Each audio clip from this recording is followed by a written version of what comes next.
Hey everyone, Ronan here, and welcome back to the channel. We got a lot to cover in this massive finale for the PWC. But before we get into that, we got to shout out the YouTube channel member as always. So, T-Bolt for all, thank you very much for your support. And as always, analytics are very important, so please don't forget to drop a like and a comment to help fuel the algorithm. And if this is your first time here, please don't forget to subscribe and turn on notifications so that way you'll never miss another upload from the channel. And if you enjoy content like this and you want to go over and check out my Spotify, I have an exclusive series over there, What If Paul Challenged the Kalos League. It's a direct continuation to my What If Ash and Paul Travel to Unova. And also, if you want to support the channel even further, please consider becoming a patron or a channel member. You'll get exclusive access to these things that you see on the screen here that I don't normally release on the channel, and early access to everything that I do. But with all that being said, let's get into the reason why we're here. What if Ash won the Pokemon World Championship? The XYZ Journeys finale. I hope you enjoy.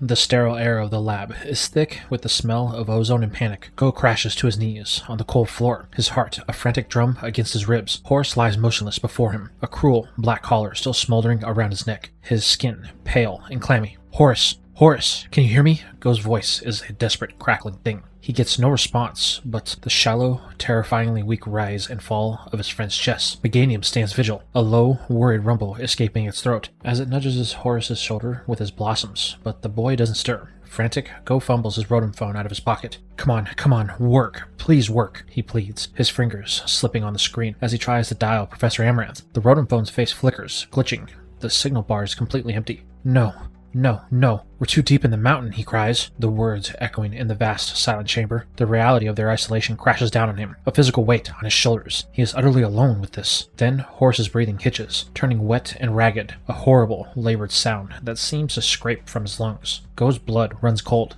He's getting worse, the boy whispers.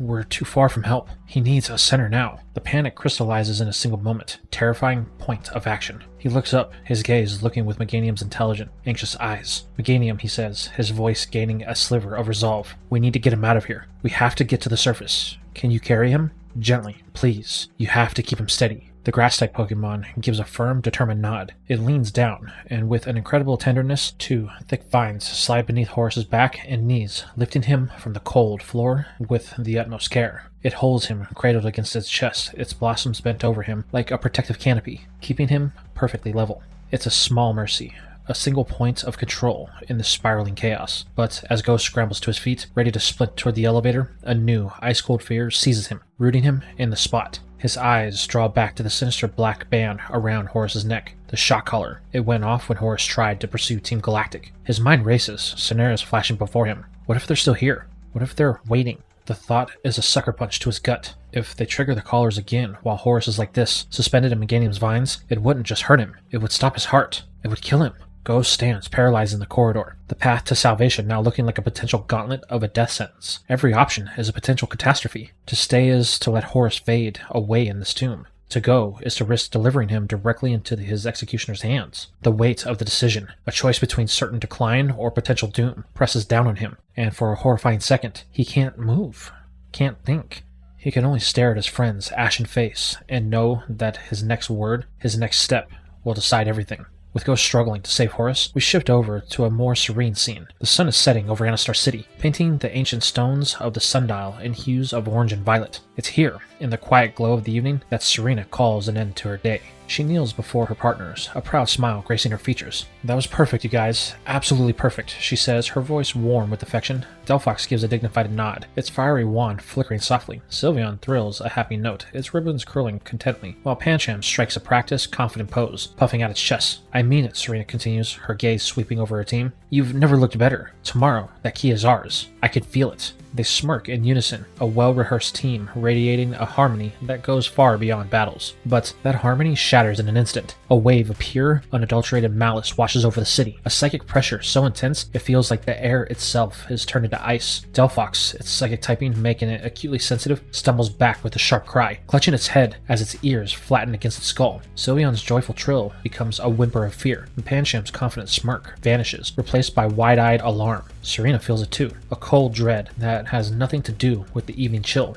What is that? She whispers, her hand instinctively reaching for her Pokeballs. Suddenly, a figure materializes in the darkening sky above the sundial, her purple hair flowing as if underwater. It's the gym leader Olympia, but the serene, all-knowing seer is gone, replaced by a woman gripped by frantic urgency. Her voice, amplified by some unseen power, booms across the plazas and through the streets, shaking the very stones. Citizens of Anastar, heed my vision. You must flee. Get as far away from the city as you can. Now. Serena's heart hammers in her chest. Before she can even process the command, the cobblestones at her feet groan and crack. With a violent, splintering roar, thick, pulsating vines glowing with a sinister magenta energy erupt from the earth, lashing out to ensnare her. Delphox, she screams, in a blur of motion. Her partner reacts. A precise psychic from Delphox halts the vines mere inches from her face, while Sylveon's swift and Pansham's dark pulse blasts another into splinters. Serena scrambles back. Her breath catches in her throat. She can't believe what she is seeing. These are the same vines from the Kalos crisis, but they feel different, angrier. Her rescuers have drawn Olympia's attention. The gym leader descends, her twin Meowstic appearing at her side without a sound. With a synchronizing flick of their tails, they unleash a devastating psychic attack, reducing the withering vines to harmless dust. Serena rushes to her side, her voice trembling. Olympia,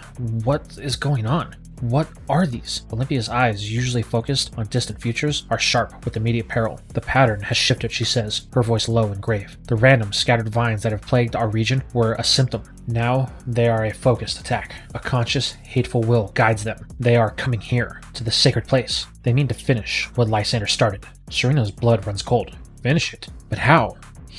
But the ground answers for her. It doesn't just crack. It explodes. The entire city's streets heave and buckle as a torrent of vines, a monstrous, tangled legion of them, violently rips through the city, surging with one single-minded purpose towards the glowing sundial. Stone and steel are nothing to them. Olympia seizes Serena's arm, firm in her grip. There is no time for talk. They must not reach the sundial. The consequences would be unimaginable. We must stop them here. Serena looks at the pandemonium before her, wishing her friends were here to help. As Serena is forced to take the reins of destiny, the scene shifts to the dig site. The air is thick and still, heavy with the dust of unearthed earth and low, grumbling hums of idle machinery. Perched on a rocky outcrop that offers a grudging view of the canyon below, interpose Looker and Lola's Nanu are two statues of profound boredom. The stakeout, once charged with the electric promise of international intrigue, has devolved into a test of endurance against the sweltering sun. Nanu shifts his weight, the gravel clutching beneath his boots like a sigh. I left my beaches, my napping spot, my Meowth that are probably shredding my sofa right now for this, he grumbles, his voice a low rasp that blends with the arid wind. He gestures a dismissive hand towards the scene below, where Durant-like figures move with methodical, unchanging slowness. A bunch of people playing in the dirt. A thrilling criminal enterprise. My heart races. Looker, ever the professional, doesn't turn from his binoculars, though his knuckles are white from gripping them for so long. Patience, Nanu.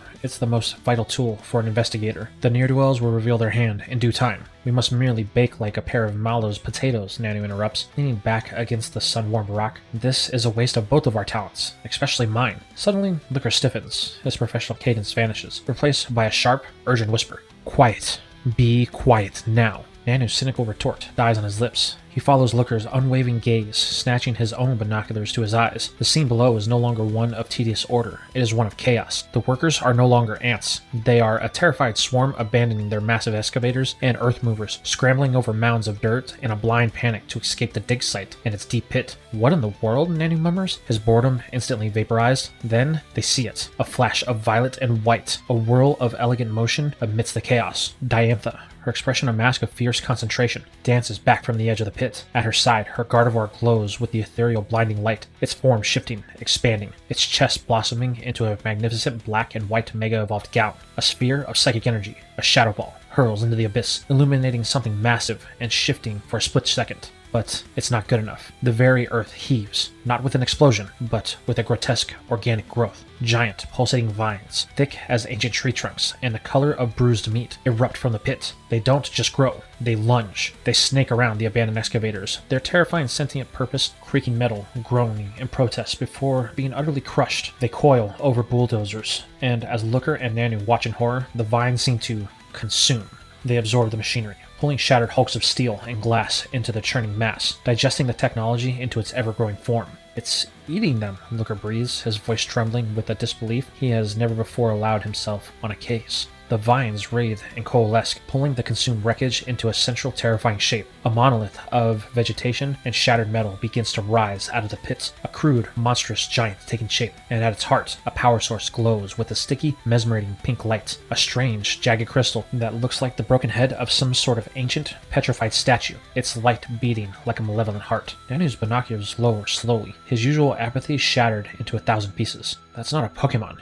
That's a catastrophe. Looker is already moving, snapping his binoculars shut with a definitive click. We are profoundly outmatched here. Our duty is now to evacuate and report. We must move with great speed. As one, the two men, the idealist and the cynic, turn from the nightmare unfolding below and sprint back towards their vehicle, the cacophony of destruction ringing in the ears. But in the deep shadows of a crevice they just vacated, a tiny, dragonic form goes unnoticed. A Zygarde core, no larger than a pebble, watches the awakening terror. Its single eye glows, and it begins to pulse with a soft, rhythmic light, sending out a silent, desperate call across the wavelengths of the world. A question only its other half can hear. Sell to me. Can you feel it? The ecosystem. It screams. The terror is awakening. With things in Eastern Kalos taking a turn for the worst, we now shift back over to Mega Evolution Island. The last of the blinding light from the explosions fade, leaving behind a ringing silence and a thick, choking cloud of dust and debris. Alon, Kiawe, Karina, Chloe, Pikachu, and Lucario all stare wide-eyed and breathless into the settling haze. A sudden, sharp cry pierces the air as a blur of white and blue swoops through the gloom. Pidgeot, flying faster than it ever had before, and clutching in its talons are not the reassuring weight of its trainer, but only a few torn, tattered scraps of fabric. The familiar orange and blue pattern unmistakable from Ash's shirt. A cold, paralyzing dread seizes the group. No, it can't be, Chloe whispers, her voice trembling. Ash! Kiawe's roar is raw with panic. Alon, we have to find him now. Charizard, into the air. Search every inch, Alon commands, his own voice tight with the fear that he hasn't felt in years. His and Kiawe's Charizards launch skyward with powerful beats of their wings, joining a frantic Pidgeot in scouring the devastated landscape. But from above, the report is the same.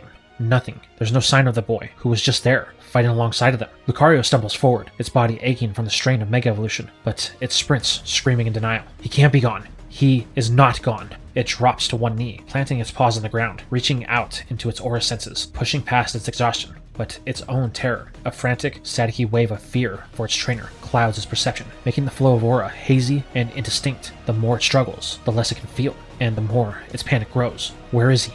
I can't feel him.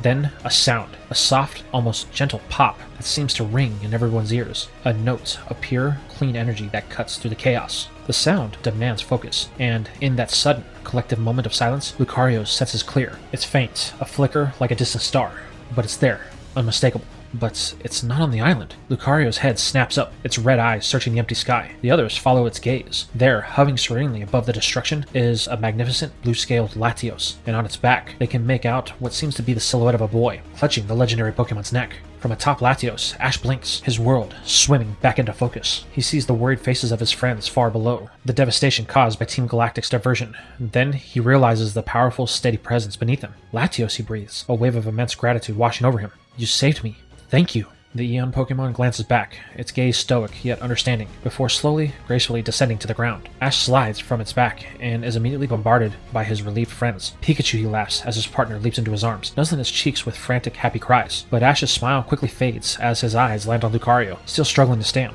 Lucario, you're hurt. He rushes to his partner's side, but then his eyes continue to scan the area, a new, different worry dawning on him. The explosions have reshaped the terrain. Nothing looks familiar. Greninja, he calls out, his voice starting to edge with panic. Where's Greninja? Lucario, can you sense him? Please try. Lucario looks at Ash, then closes its eyes, concentrating. But the moment it tries to seek out Greninja's unique aura, that strange, blocking sensation returns. A confusion mix of resonance and resistance. A psychic static it has never experienced before. It doesn't understand it, and that lie tastes bitter. I cannot, Lucario says, averting its eyes. The Mega Evolution, it has drained me. My senses are clouded. It hates the deception, but the truth is a mystery even to itself. Ash's panic surges. We have to find him. It was hit by that Toxicroak's poison. It could be. But before he can finish, Latios lets out a sharp, echoing cry. Its eyes glow a brilliant blue, and psychic pulses erupt from it, washing over the large piles of rubble before them. With a powerful beat of its wings, it zooms over to a wreckage and unleashes a blinding luster purge. The rocks explode outward from inside, revealing the fallen Greninja, unconscious on the ground, its chest barely moving as it struggles for each labored breath. There, Alon shouts, rushing forward. The poison, it's taken hold. We need to get it to a Pokemon Center now. Karina shakes her head, her face pale. It's too late. We're miles from anywhere. We'll never make it. Not necessarily, Alon says, his voice suddenly calm and decisive. He throws a Pokeball. Chansey, the situation is critical. As Chansey emerges, waddling forward with a determined look on its face. With a soft chime, it uses Heal Bell. A soothing wave of energy washes over Greninja, neutralizing the vicious toxin. Then, with a cheerful cry, Chansey pulls the egg from its pouch at the command of Alon, and with a practiced tap, it cracks it neatly in half, offering one piece to Lucario and the other to the now stirring Greninja. Lucario looks at the egg, still ashamed at the lie that he told Ash. However, it can't deny the fact that it needs the sustenance, so it devours its portion, its strength visibly flooding back to it. But Greninja is still too weak. Ash gently helps his old partner, holding the nutrient-rich egg in its mouth. Greninja manages to eat, its strength restoring to about half, enough to allow it to shakily sit up, its eyes meeting Ash's with weary recognition. With the immediate crisis over, a stunned silence falls upon the group, the weight of the day's events crashing down on them. What was that all about? Karina finally asked, breaking the quiet. What was that thing Team Galactic stole? Alon crosses his arms, his brow furrowed. I've never seen anything like it. The energy it was radiating was ancient. Everyone looks around, but no one has an answer, until Ash speaks up, his voice quiet but certain. I think I know what it was. All eyes turn to him. I'm not entirely sure, but I think it was a plate, one that belongs to Arceus. Arceus, Gurken questions, his old mind reeling. You mean the mythical Pokemon said to have shaped the entire universe? Yeah, Ash says, his gaze distant, remembering a time that technically never was. That's the one. That's impossible, Kiawe interjects, his arm crossed. A Pokemon that has that much power? There's no way something like that could truly exist. Ash shakes his head, his expression grave. It's not impossible. I've seen it. Ash then recounts his journey through time and Sinnoh, how a single betrayal involved a misplaced jewel caused Arceus to nearly unravel reality itself. We were able to fix it, and Arceus got all of its plays back, but I guess one of them must have been left behind, or hidden here. This is deeply concerning, Alon murmurs. If a faction like Team Galactic has a relic of that power, we need to tell someone. I know just the person, Ash says, pulling out his Rotom phone. He quickly dials Goh and Horus, who were last near Geosenge Town. Maybe they finished helping Dr. Amaranth. They could... The phone connects, but instead of greeting, a frantic, breathless sob crackles through the speaker. Ash, is that you? It's Goh, and he's utterly terrified. It's horrible. We were attacked. These people, they had these uniforms. Team Galactic. Horus is hurt. He's really hurt. And I don't know what to do. Ash's blood runs cold. Go, listen to me. Send me your location right now. We're coming for you. Just hang on. He then ends the call and looks at the group, his face a mask of grim determination. We need to get to Go. Now.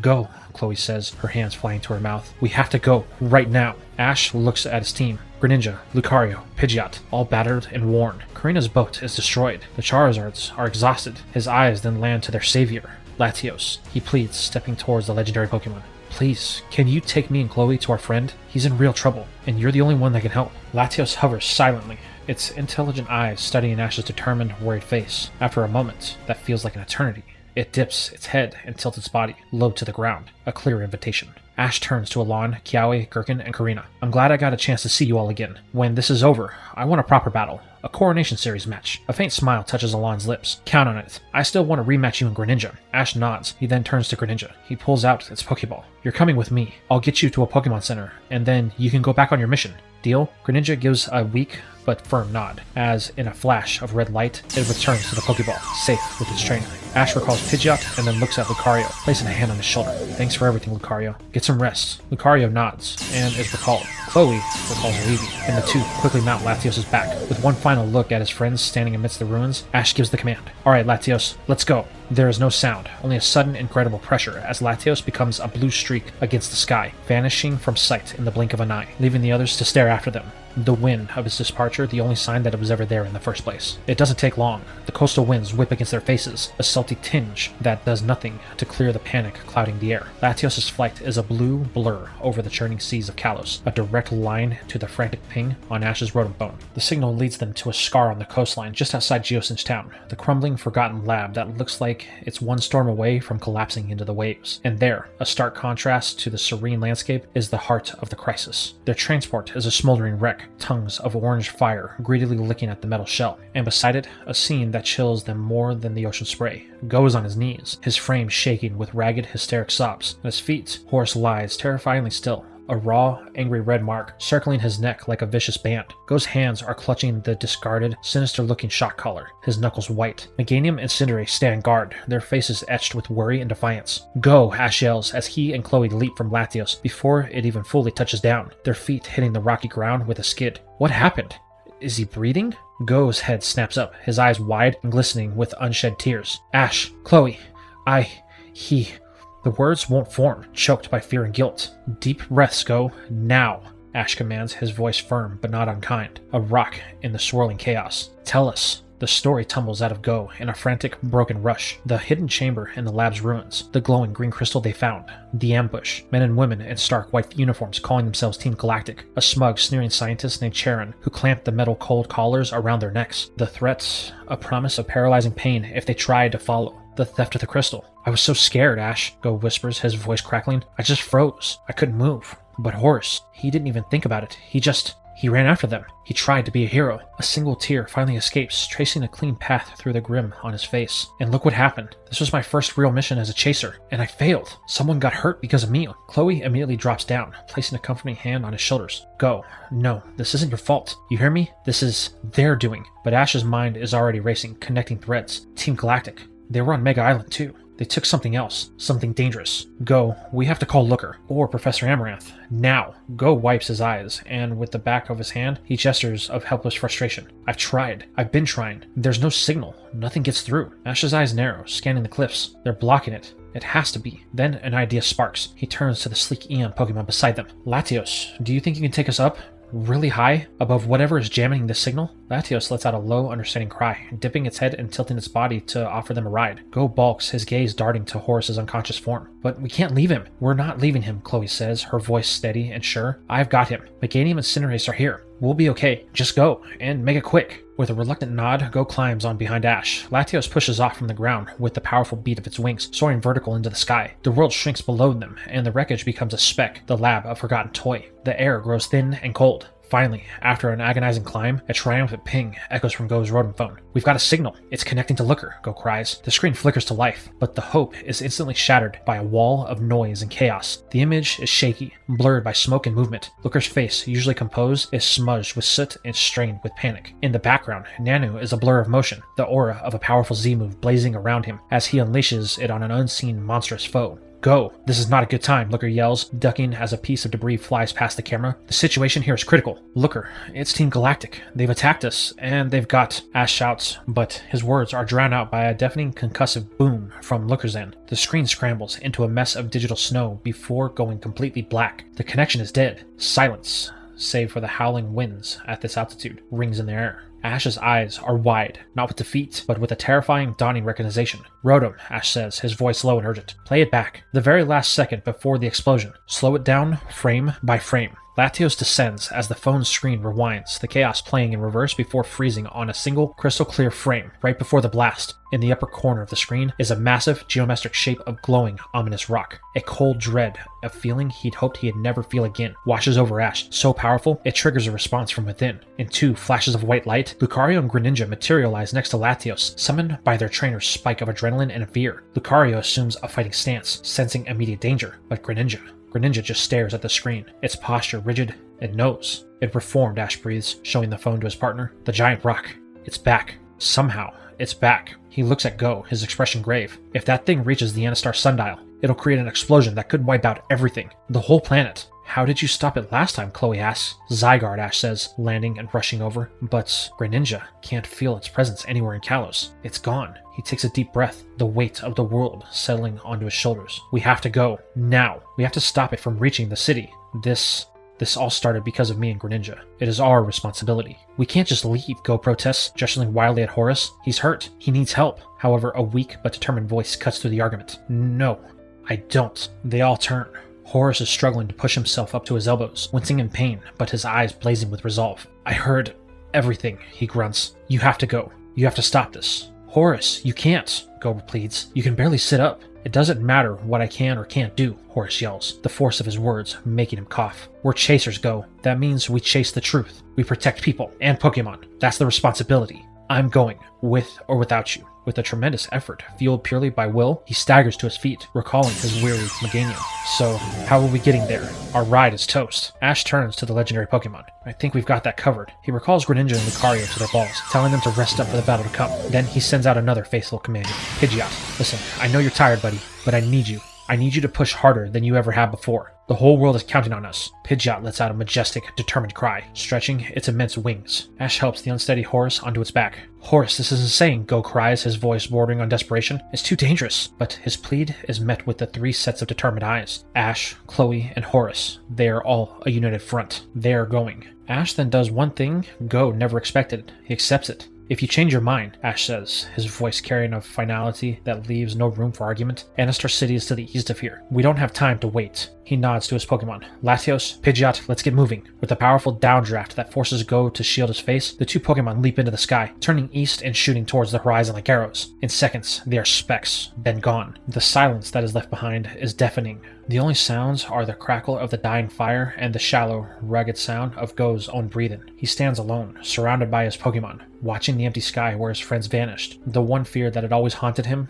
the deep-seated dread of being left behind, abandoned, and deemed not good enough, has just solidified into a cold, hard reality. With Goh slowly spiraling into his own well of self-doubt, we shift over to Mega Island. The air is thick with dust and unease, a bitter taste on the tongue. Here, amidst the scarred landscape and the groans of the wounded earth, Alan, Karina, Kiawe, and Gherkin take a desperate breath. The cataclysmic explosions have reshaped the very coastline, leaving behind a jagged, unfamiliar terrain. Alan's fist is clenched, his gaze sweeping over the disorientation, searching for answers, a pattern in the chaos. Karina places a steady hand on Lucario's shoulder, its aura sensing flicking wildly, overwhelmed by the pain radiating from the island itself. Kiawe stands resolute, but the confusion is clear on his face. This aggression, it's not natural. It's like the island itself is angry. Before any plan can be formed, a synchronized piercing chirp cuts through the silence, then another, and another. All of their rodent phones light up simultaneously, casting the eerie bluish glow on their worried faces. A Kalos news network alert, blaring with the urgency that transcends regions. Alan's thumb swipes across the screen, the motion sharp and anxious. The color drains from his face. His eyes, wide with horror, so profound it seems to physically hold him in place, are locked on the footage. It's a live stream from Kalos, showing a clear sky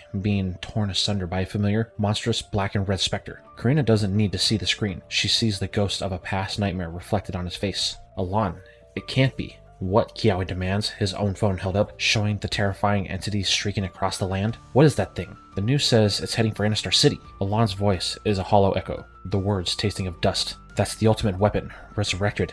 He turns, his fear hardening into a terrifying certainty. And if it reaches the Anistar sundial, it will activate. The energy will be unleashed. Karina finishes the terrible thought, her voice trembling not with fear, but with furious, grim resolve. It will end life as we know it, not just in Kalos, but everywhere. Kiawe's eyes widen, looking from the ancient threat on his screen to the modern-day heroes before him. How did you guys stop it before? Alan doesn't answer with words. His head snaps, and he looks to the horizon, towards a home he thought he had defended for good. The paralysis of shock shatters, replaced by a burning, singular purpose. He moves with a sudden, explosive energy, grabbing a Pokeball from his belt. Not by staying here. The words are a low growl, a promise, a battle cry. Charizard! The answer is roared instantly. A mighty bellow from his partner as it erupts into the ashen air, its flames bursting defiantly, bright against the gloom. Right behind you, Kiawe shouts, his own Charizard answering the call with the powerful beat of its wings. The 2 fire lizards hovered, their riders united by a crisis that spans oceans. You're not leaving without me, Karina's voice rings out, strong and clear, as she mounts the back of Alan's Charizard, her determination, a tangible force. Kalos is my home too. With a thunderous downbeat of their wings, Karina recalls her Lucario, as the ash scatters below. The 2 Charizards tear into the sky, a red and orange streak of hope against the backdrop of despair. They shoot towards the ocean, toward a battle that history itself thought was over. Below, left in the sudden quiet and a swirling dust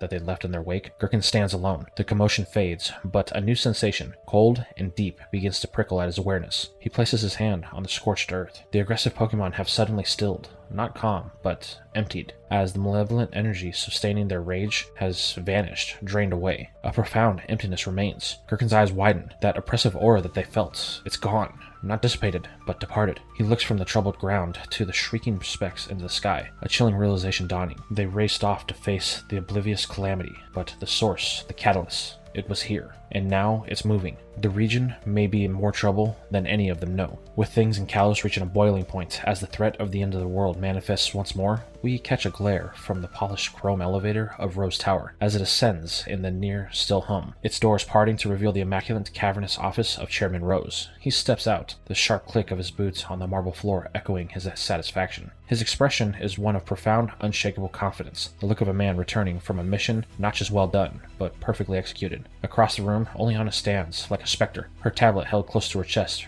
her gaze as inscrutable as ever. Oleana, Rose's voice, a low, commanding roll of thunder in the sterile space. The stone is to be secured below the tower immediately. The containment protocols are to be enacted without delay. Our window is precise. We will move to the next stage sooner than anticipated. The procedures are already underway, Chairman, Oleana replies, her voice a soft, measured counterpoint to his. Her fingers tap swiftly on the tablet, transmitting the order before she has even finished speaking. Unfortunately, I have some bad news. It seems the excavation team back in Kalos has been halted, and there is another matter. Have you seen the latest news broadcasts from the region? Without waiting for an answer, she gestures with a slender hand. The massive screen on the wall flickers to life. The serene image of a news anchor is replaced by chaotic aerial footage. The historic city of Anastar is all but unrecognizable, its streets choked with colossal pulsating vines. Beyond the city, the countryside is being systematically torn apart, and at the epicenter of the chaos, a monstrous bestial form made of jagged stone lumbers through the devastation, a force of pure, mindless destruction. Rose watches, a faint knowing smirk playing on his lips. I thought this might be the result, he admits, his tone almost conversational, as if discussing a mildly interesting stock market fluctuation.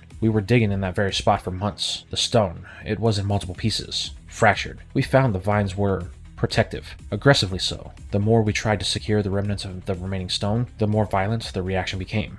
It became a calculation, so we only took what it would allow us to take. The pieces that were quiet. We left the agitated ones behind. He turns to the screen, his eyes gleaming with ambition. Dr. Zygarde's estimates suggest we retrieved over half. It is more than sufficient to begin the binding process. Rose turns his back to the Kalosian catastrophe, his attention shifting to the window of his office. Oleana's eyes remain on the screen, on the suffering of a distant region. Should we be concerned, she asks, her voice barely above a whisper. Is there any risk to us, having brought a part of that phenomenon here? Rose's demeanor shifts instantly, his vernacular confidence hardening into cold, impetuous steel. He turns a withered gaze upon her. You need not to be concerned with such things, Oleana. The vision is mine to shepherd. Your role is to execute. Do as you are told, nothing more. Is that understood? A barely perceivable tension tightens Oleana's jaw before she gives a single, deferential nod. Perfectly, Chairman. I will see that the preparations for the next phase are made. She then pauses. We have one final piece of administrative business. Leon has been persistent. His requests for a meeting with you have grown more frequent over the last few weeks. He is concerned about the Dynamax pills. Rose waves a dismissive hand. I will address our champion in due time. His role is to be the public face of Galar's strength, not to question its architect. For now, our focus is absolute. Proceed. With another silent nod, Oleana melts away, the elevator doors swallowing her whole. Alone, Rose allows his smile to return, his eyes fixated on the silent monolith. They are so close. He strides to his desk, pressing a direct intercom link. Zygarde, report. Where are we at with locating our key? The voice that crackles back is thin, reedy, and buzzing with scientific excitement. Excellent progress, Chairman. The energy signatures are aligning perfectly. Pierce is currently en route to the giant's bed. The dragons there are restless, their power resonating. With just one of them, we will be able to triangulate Kurum's cryogenic signature. The final component is within our grasp. The unification will soon be possible. Rose's smile widens into a triumphant grin. Excellent. Keep me updated, Doctor. The future of Galar waits for no one. He releases the intercom and turns back to the window, looking over his gleaming, modern region. Below his feet, a sliver of ancient, terrible power hums in a new cage, and 1,000 miles away, a world burns. He feels nothing but the thrill of the plan finally coming to formation. With Rose's plans slowly nearing their summit, we shift back to the skies of Kalos. The air whips past them, a cold, howling river against their faces as Chloe clutches the waist of Ash. Beside her, Horus leans low over the sleek, aerodynamic form of Pidgeot, the regional Pokemon cutting through the sky with a silent, powerful grace. The vibrant greens and blues of the Kalos countryside have long since vanished, swallowed by their encroaching twilight that is not of the hour. The sky ahead is a sickly, bruised canvas of churning purple and black clouds, a static-filled oppression that makes every breath feel heavy. Are we almost there? Chloe calls out, her voice nearly stolen by the wind. She has to shout to be heard over the rushing air. Horus squints, his eyes sharp. I think so. Look. He points a finger, stabbing toward the horizon, where the unnatural storm is thickest. That's where they've seen it, a gaping wound in the earth below, a massive dig site scarred by twisted, sparking wreckage of excavators and laser drills, all of it rendered into so much useless metal. The scale of the destruction is immense. From Latios' back, Ash's voice cuts through, firm and urgent. We can't be far. This looks like the area that I saw on the screen with Looker. His gaze sweeps the devastation, and then he spots another cluster of obliterated machinery a half a mile away. Latios, down there! Now, he commands, his tone leaving no room for question.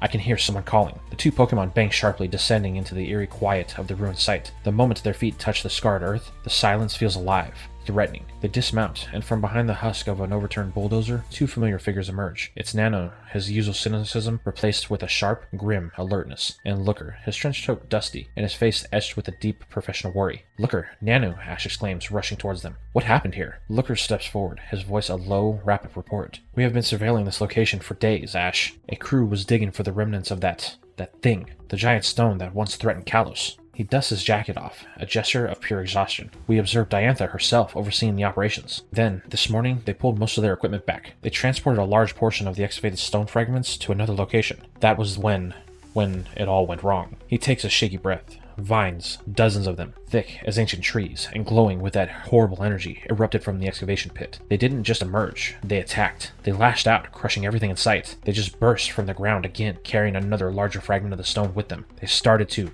gather, to coalesce. Looker's eyes go distinct, haunted by the memory. It formed into some sort of creature, a monstrous golem of rock. Then it began its destruction anew. It was methodical, calculated. Looker stops abruptly, clenching his jaw, Horus sensing the omission, pressing. "What is it? What's the matter?" It's Nanu who answers, his voice a low, gravelly rumble that seems to vibrate with the tension in the air. That's the odd part. It was like that thing knew. It didn't just rampage. Its head, if you could call it that, turned. It immediately saw the glare from the Anastar sundial on the horizon. It locked onto it, and it began to move, directly, purposefully. Nothing we did could distract it. Nanu's hand drifts to a Z-ring on his wrist. That was when I tried to stop it. A full-powered Z-move, right at it. But it was like throwing a cup of water into the ocean. That thing just absorbed the energy. It didn't even flinch, just kept walking. Ash's fist clenched at his side. "We can't wait any longer. If that thing reaches the sundial and connects with its power..." He doesn't want to finish that sentence. The grim understanding is shared between all of them. "DIDNT is already ahead of you," Looker says, pointing a finger towards the distant valley shrouded in the unnatural gloom. "She went after it the moment the creature fully formed. If you look,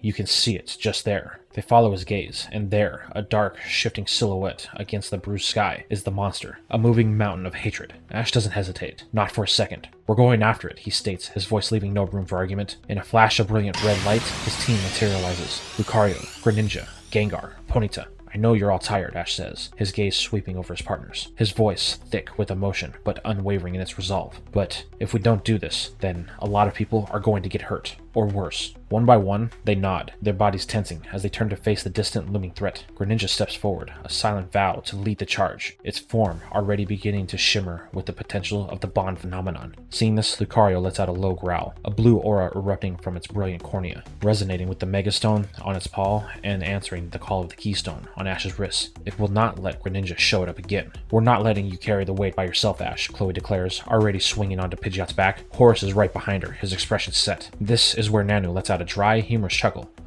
"I'm not about to let you kids have all the fun. Besides," he adds, his eyes glinting, "this sort of mess tends to require a bit of adult supervision. Count me in." Ash nods. "You can ride on Latios with me." Nanu agrees, but turns to his colleague. "Looker, what about you?" Looker is already walking away, back towards the depths of the ravaged dig site. "I have no Pokemon capable of such a battle. I would be a liability in the skies. But my intuition, it tells me there's something here. Something they left behind in their haste. A clue.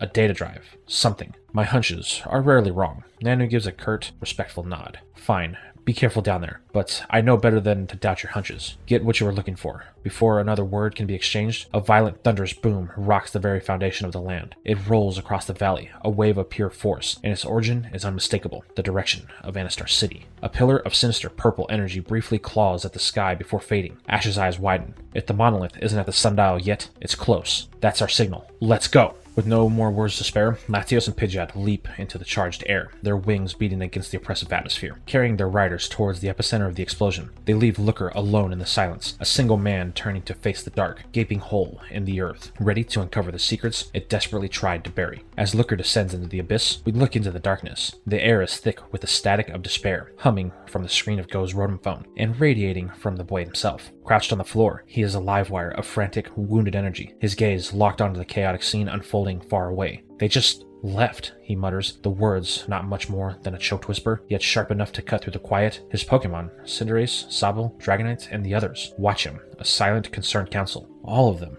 even Horus. The name of his friend, his supposed friend, is a bitter pill on his tongue. He was right there, and then he just left with the others. Nobody even thought to... But his Pokemon hear the words he isn't saying. They hear the tremor beneath the anger, the raw, unspoken fear that has the boy trembling.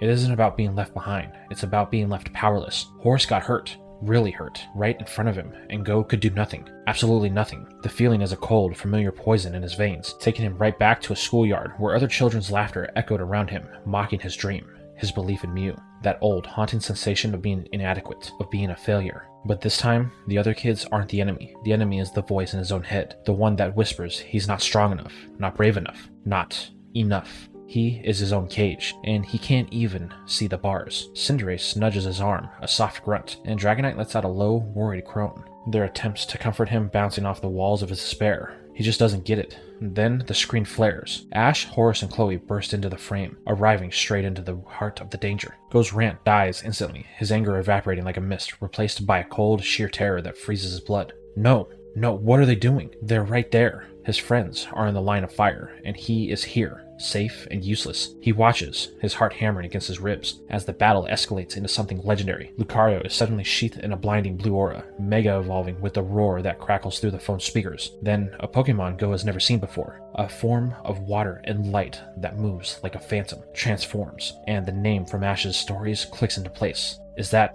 Greninja? He whispers, awestruck and horrified. This is so dangerous that even the Pokemon Ash has just met, and the Pokemon that he has released before, are fighting for everything that they have. And what is Goh doing?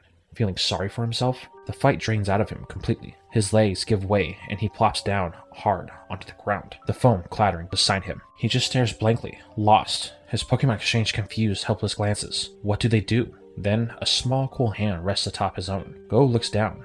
It's Drizzile. The starter's large, intelligent eyes are not confused. They are deeply understanding. They hold a melancholy that mirrors the very feelings crushing Goh's spirit, the weight of not feeling good enough. For months, Drizzile has retreated into itself with that same feeling, quiet and reserved. But never, not once, had it failed to act when it was truly needed. In every crisis that they've faced, the water guns had been true, the perfect aim, the support unwavering. It was always there, even when it didn't feel like it. The simple, silent comfort is a lifeline. Goh looks up into Drizzile's eyes, and for the first time since its evolution, it's not a stranger to the boy. It's his partner. They are connected in their shared imperfection, and that connection is, paradoxically, a strength. A shadow passes over the sky. Goh's head snaps up. Two Charizards streak across the sky, trainers on their backs. One of them he's sure is Karina. The others are reinforcements, heading toward the battle, towards his friend. A new energy, sharp and clear, jolts through him. The inertia shatters. He scrambles to his feet, snatching up his rodent phone, his expression now one of fierce determination. Everyone return, he commands, his voice no longer a shaky whisper, but firm and clear. In a flash of red light, his team vanishes into their Pokeballs. All except two, Dragonite and Drizzile. You're with me. He points towards the sky, towards the fading speck of the Charizard, towards the fight. Our friends need us. We're not staying behind anymore. With new resolve and air beneath his wings, the scene shifts back to Rose Tower, in the center of it all. Chairman Rose stands like a monolith, his sharp eyes fixated on the primary screen broadcasting the chaos from Kalos. The city of Anastar is bathed in unnatural crimson light, a stark contrast to the calculated order of his own Galar. Fascinating, he murmurs, the word a low rumble in the spacious room, his fingers steepled under his chin. An unforeseen variable.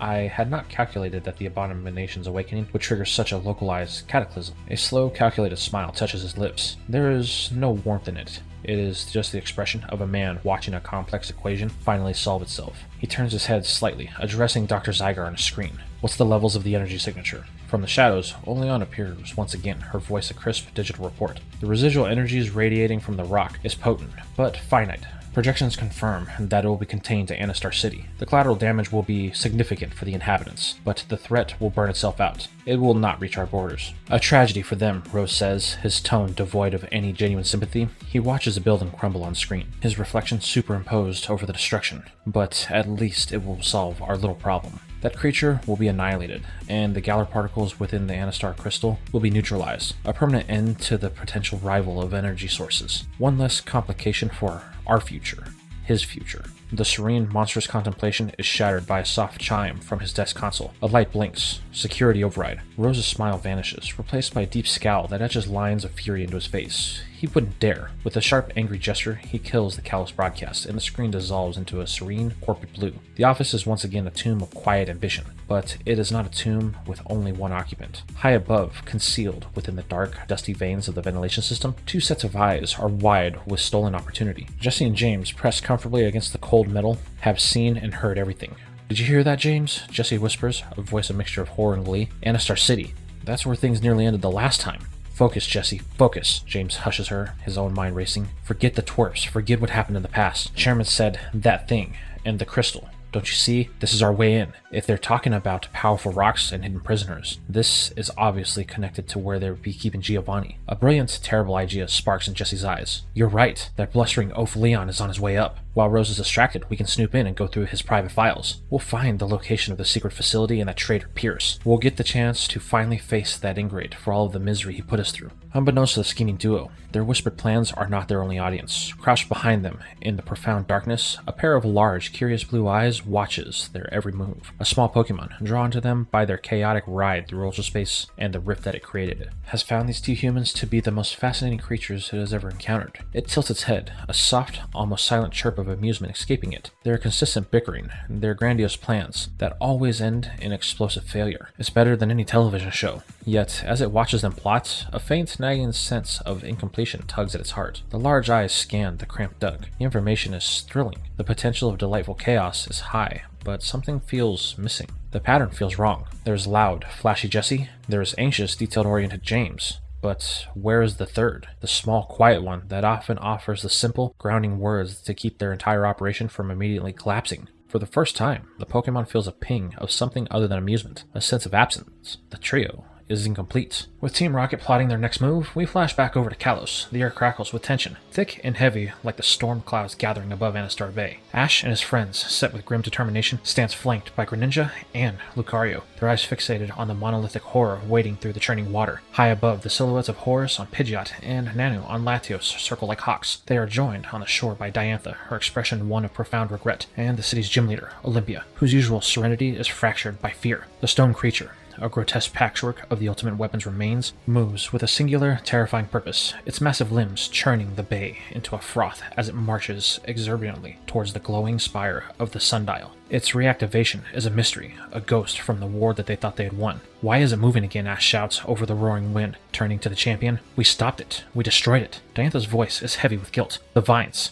the residual roots of the weapon, they had never truly vanished. In recent months, they had grew bolder, more aggressive. They attacked the power plant, then our gyms, hunting for megastones, trying to absorb any energy that they could find. Diantha then sighs. I was approached by Macroscosmos, the company from Galar. They proposed a solution. Remove the source stones, cut the problem out at its roots. Nanu, landing softly beside them with a grunt, scoffs. And you trusted a corporation named after a concept of boundless greed? Rookie mistake, champion. I was desperate, Diantha retorts, her composure crackling, and at first it worked. We removed the smaller stones from the site, and the attacks lessened. They only appeared there, guarding the remnants. I was there to provide security, to ensure they stayed contained. But then this morning, the crew unearthed the largest core stone and took it. The second it was removed, the vines went into a frenzy. This was the result. A sudden, brilliant clarity flashes in Ash's eyes. He whips his head towards Greninja. That's why they were on the island. They weren't just attacking, they were searching. If that plate belonged to Arceus we found, it would have been more than enough power to reform the creature. Greninja meets his gaze and gives a single, sharp nod, its webbed head fin twitching in confirmation. Horus, guiding Pidgeot lower, points a finger toward the bay. So if that thing is running on a fraction of its original power, there has to be a way to stop it now, right? How did you guys do it the first time? We had help, Ash states, his voice low. Zygarde. Both cores complete to 100% power. It was the only thing that was strong enough. Diantha shakes her head, a gesture of hopelessness. And there have been no sightings of Zygarde since that day. It has vanished. Ash looks at Greninja again, a silent question in his eyes. Do you know? Can you sense it? The Bond Pokemon closes its eyes for a moment, reaching out with its unique perception, but then opens them and shakes its head. It has not felt the unique signature of the Order Pokemon since it left Ash's side. Olympia steps forward, her voice urgent as she gestures towards the bay. The theorizing must cease. The monolith reaches the bay's center. If it makes contact with the sundial, the energy pulse could be catastrophic for all of Kalos and beyond. We are out of time. A fierce resolve hardens on Ash's face. He looks from Pikachu on his shoulder to his two most powerful partners. Then, they only have one option left. We fight. He turns to Lucario and Greninja. Can you sense any other vines anywhere else in Kalos? Both Pokemon focus, their auras flaring. Lucario's sensors quiver, and Greninja's head fin extends. But after a moment, they both look back at Ash. The threat is here, and only here. It is now. It is one. Right, Ash says. The plan forms in his mind as he speaks. Diantha, Nanu, we'll have to take the fight to the creature. Horus, Chloe, Olympia, you have to hold the line on the ground. Protect the city and the sundial from the vines. Chloe, clutching Eevee tightly, nods bravely. Ash quickly addresses his other Pokemon. Gengar, Pidgeot, Ponyta, help Chloe. Save anyone who gets in trouble. The three Pokemon cry out in agreement, rallying to her side. Nanu's Alolan Persian hisses as a cluster of vines erupt on the sand further down the beach. Seems I've got my own party to attend to, he grunts, his crocodile emerging from its ball with a hungry glare. Try not to get squashed, kid. DIDNT summons her Gardevoir, which materializes with an elegant glow. We will attack it from multiple angles. We must break its form before it reaches the sundial. Ash then looks up at the hovering Latios, its red eyes unreadable. I still don't know why you keep helping me, he says, his voice earnest, but we need you. Can you provide air support? Latios remains stoic, but after a beat, it dips its head in a regal nod. Pikachu doesn't need a command. It leaps from Ash's shoulder onto Latios' back, its cheeks sparking. With a powerful beat of its wings, Latios rockets into the sky, a red and blue streak across the gray. At that moment, DIDNT raises her hand. Gardevoir, Moonblast! A shimmering orb of fairy energy screams across the water and explodes against the creature's shoulder, shattering a chunk of the stone, but not slowing its advance. Now it's his turn. Ash meets Greninja's eyes, and Lucario's. A faint understanding passes between them. I know you're both tired, Ash says, his voice low and soft, but firm. His hand goes to the keystone on his wrist, but I need you to go beyond, further than ever before. Greninja nods, its confidence absolute, a deep bond synchroning their hearts into one. Not to be outdone, Lucario grits its teeth, a competitive fire burning away its fatigue, and that strange, lingering feeling it doesn't quite understand. There's no time for confusion now, only battle. Ash slams his hand forward. Let's go! A torrent of blue aura erupts, engulfing them both. In a flash of brilliant light, Ash's form syncs with Greninja, water swirling around them in the form of a familiar shuriken. Simultaneously, Lucario howls as its own aura flares to life as mega energy floods its body, causing its spikes to elongate and its power to skyrocket. The two ultimate forms stand side by side, a perfect fusion of will and power. Lucario, you're with me, Ash commands, his voice echoing a new, unifying resonance. Hold the line here. Greninja, cut it off at the pass. Mega Lucario plants its feet on the shore, launching a massive aura sphere that tears into the swarm of vines emerging near the sundial, vaporizing them on contact. With blinding speed, Ash Greninja becomes a blue phantom, darting across the water's surface. It doesn't run, it flows, closing the distance in an instant. With a powerful leap, it spins in the air before the stone behemoth, its gigantic water shuriken forming in its hands. Now, cut through, Ash's voice cries out. Greninja hurls the water shuriken with immense force. It screams through the air, a saw blade of pressurized water, and shearing a massive chunk of stone from the creature's chest in an explosion of rock and spray. The monster staggers, its progress finally miraculously halted. The battle for Anastar has just begun. Back at the excavation pit, the sky crackles with the distant thunderous echoes of a battle raging at the monolith. But here, in the deep excavation pit, there's only settling dust of catastrophe. Looker, his trench coat a stark silhouette against the ravaged earth, feels the fine hairs on his neck standing on end. It's not the residual energy of the exploded monolith that stirs him. It's a deep, more personal pull. A hunch, an instinct he has learned never to ignore, has led him to this precise point in time, to the desolate dig site. It feels like a whisper in his subconscious, a siren song only he can hear, pulling him toward an unknown purpose amidst the pandemonium. He picks his way through the wreckage, overturned minecarts, shattering support beams, and great jagged chunks of rock and machinery where there had not been here before. The place is a tomb, silent but the groan of shifting earth. And then he hears it, faint at first, a mere tremor in his mind, a psychic flicker. Here, here, here. The compulsion is undeniable, an unforeseen force drawing him towards the epicenter of the destruction. With each step, the call grows louder, more desperate, a psychic beacon cutting through the static of his own confusion. His heart hammers a rhythm against his ribs, not from fear, but from the sheer intensity of the connection. He finds himself at the foot of a peculiar mound of rubble, a cropping of rocks that seems too deliberate, too concentrated amidst the random chaos. This is the source. The psychic plea is a physical pressure here, a throbbing hum in the air. He can feel it, a consciousness trapped and screaming in silence. Without a second thought, he drops to his knees, his fine leather gloves scraping against the stone as he begins to haul away the debris, piece by heavy piece. With each rock he casts aside, the voice in his mind sharpens, clarifying from a wordless cry into a coherent, terrifying thought. Help me.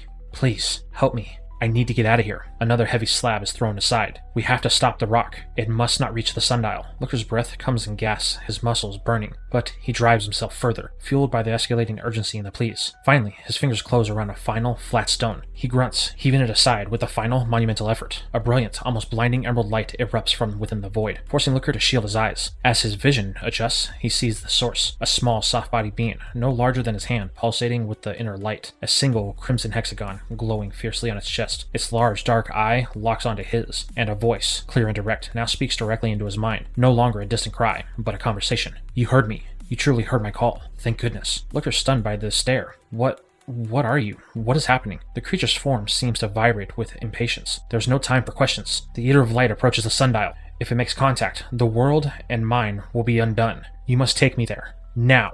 1,000 interrogations flashed through Looker's mind. Protocol, identification, threat assessment. But his hunch, that primal instinct that never fails him, screams one thing: trust. This tiny squishy being holds the key. He acts. Gently, without hesitation, he reaches into the hole, and he lifts the creature. It is surprisingly warm and soft in his hand. Very well, small one, Looker says, his voice tight with resolve. You will explain on the way. In one fluid motion, he brings his wrist to the radio on his hip, his eyes fixated on the distant glow of the monolith. Base, this is Looker. I require immediate transport to my coordinates. The situation is critical. We have a new asset, and we have no time to lose. With Zygarde now entering the fray, we shift over to the heart of Anistar City. The air is thick with panic and the coppery tang of fear. This is not the serene, starlit haven Chloe had always read about. It is a war zone of wreathing shadows and vines. She isn't at the heart of the battle with Ash. Her battlefield is the cobblestone streets, her mission one of desperate triage. Evie, with me. Pidgeot, clear the rooftops. Gengar, that alleyway, now. Ponyta, lead the way for them. Her voice, once hesitant, now rings with a command that surprises even her, a sharp contrast to the terrified screams of the citizens she and the Pokemon are tirelessly ushering to safety. Eevee is a blur of brown and cream, nudging a lost child towards the shelter, while Ponyta's glowing mane illuminates a darkened path. Its gentle whinnies a calming force in the chaos. Pidgeot's mighty wings beat back the encroaching tendrils with gusts of wind, and Gengar phases through solid walls to pull people from collapsed shops. It's here, in the thick of it, Chloe truly understands the scope of the danger. The vines aren't just attacking, they are learning, becoming more aggressive, more wild with every thwarted attempt. Chloe stops as she sees the city gym leader, the majestic Olympia, standing resolute before the path of the ancient sundial. Her twin Meowstic, eyes glowing with psychic power, erect a shimmering barrier, holding back a tidal wave of thorns. They must not reach the sundial. Olympia's voice is strained, a whisper of immense effort against the roaring vines, but it's futile. Heartbreaking effort. A vine, thicker than a tree trunk, slams against the barrier, and a spiderweb of cracks explodes across the surface. Another strike, and then another. The barrier shatters like glass. Meowstic is sent tumbling back, exhausted as the vines surge forward, a single spear-like tendril shooting directly towards the sacred monument's heart. No, Gengar, Pidgeot, stop it. Chloe's cry is raw, instinctual, but they are too slow, too far. The spectral and avian forms already entangled, saving others. She is helpless, a spectator to the impending doom. Her heart hammers against her chest. She can only watch as the vines descend. Then, whoosh! An eruption of pure, brilliant flames cuts through the sky like a comet, striking the vines with surgical precision. The impact isn't just physical, it's magical. The vine doesn't just burn, it disappears, unraveling into ash and ambers that vanish into the wind. Chloe's gaze whips towards the source of the miracle. Her jaw goes slack. Soaring above the chaos is a Pokemon she's only ever seen in books. Its sleek, mythical auburn fur, and it's riding a broomstick? It holds a wand-like branch, its large eyes gleaming with fierce intelligence. And below, chasing after it, is a girl with honey blonde hair and a familiar, fiery spirit. She isn't alone. At her side, a mischievous Pancham strikes a fighting pose, and beside it, flowing with ethereal, graceful beauty, is a Sylveon. Its pastel's ribbons sway gently, a stark contrast to the violence around it. Chloe's mind reels. Sylveon. That sight, that very Pokemon, is the entire reason she came to Kalos with Ash and Goh. To see one, to understand that evolution, to find a path for her own Eevee. She's awestruck, a moment of pure wonder in the hellscape. I can't believe it, she whispers to her Eevee, who stares equally captivated. But the battle gives no quarter. A vine, sensing her distraction, erupts from the cobblestones beside her, aiming to ensnare both her and Eevee. There's no time to react, but a shadow moves faster. Gengar, the loyal mischievous ghost, phases directly in front of them, taking the brutal whip-like strike full force on its body with a pained grunt. Gengar, Chloe screams, as the impact sends the ghost type careening like a shot through a window of a nearby shop. A shop advertising items to help your Pokemon grow more powerful. The crash of glass and the splintering wood is deafening. Inside, shelves topple, and among the scattered merchandise, Chloe sees it. Containers of newly imported pills from Galar. Dynamax pills. The containers shatter, and the pills activate upon impact, releasing a visible, swirling wave of raw, crimson energy that pulsates outward like a heartbeat. The reaction is immediate. Every vine in the vicinity shudders, then whips around as one, drawn to this new potential source of power like Sharpedo's to blood. Chloe's fear for Gengar overrides her own safety. She sprints towards the ruined shop, Eevee at her heels, plunging directly into the vine's striking range. She finds Gengar half buried in rubble, groaning weakly, but above her, the vines descend, no longer interested in capture, but in consumption, hungry for the Dynamax energy and anything near it, including her and her injured friend. She freezes, pulling Eevee close, bracing for the end. Not today! Delphox, Magical Flame, now! The command slices through the air. The Mega Pokemon on a broomstick swoops down, its wand igniting. It doesn't just shoot fire, it weaves it, an intricate net of searing magical flames that roast the attacking vines, reducing them to harmless cinders in midair. The girl with the Sylveon skids to a halt beside Chloe, her expression fierce with concern. Are you okay?